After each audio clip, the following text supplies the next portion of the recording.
जुदि phone Pay दो फैसा ट्रेन्सफार बानायनो बा बेलेन्स इनकुवारि बानायबा जुदि नै बायदि इन्टारफेस फैयो होमब्लाना बेखौ मा राहायै प्रब्लेमखौ सल्भ बानायनो हागोन बेखौ आं खोन्थानो नागिरदों दाना आंजों नायलांफादो।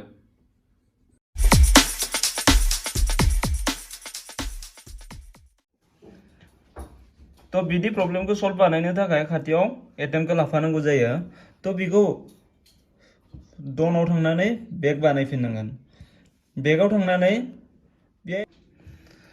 बेनि थाखाय आगसि साइडआव थानाय बयनिख्रुइबो गोजौथाराव नैबेयाव एड एड्रेस बेयाव क्लिक बानायनांगोन।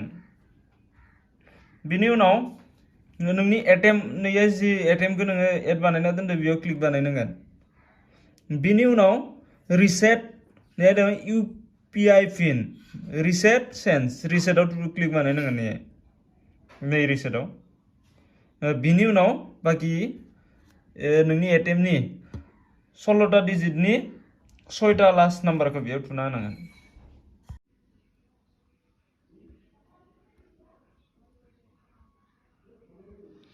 बिनि उनाव एटीएमनि एक्सपायर भेलिड आप टू होननाय लिरनाय थायो बे एक्सपायरीखौ थुना होनांगोन।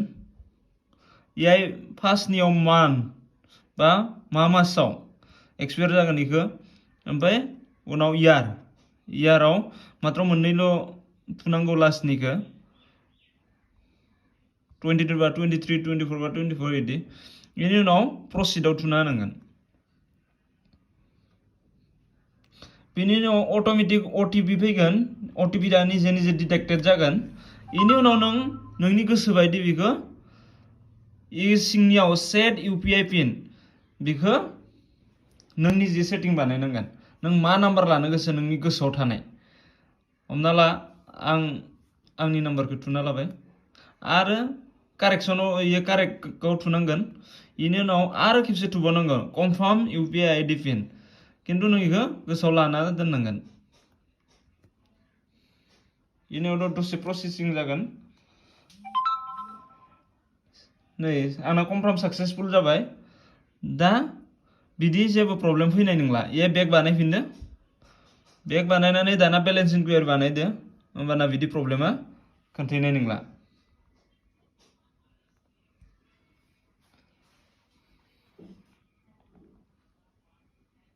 नायदो दा क्लियार खोन्थायबाय इयो।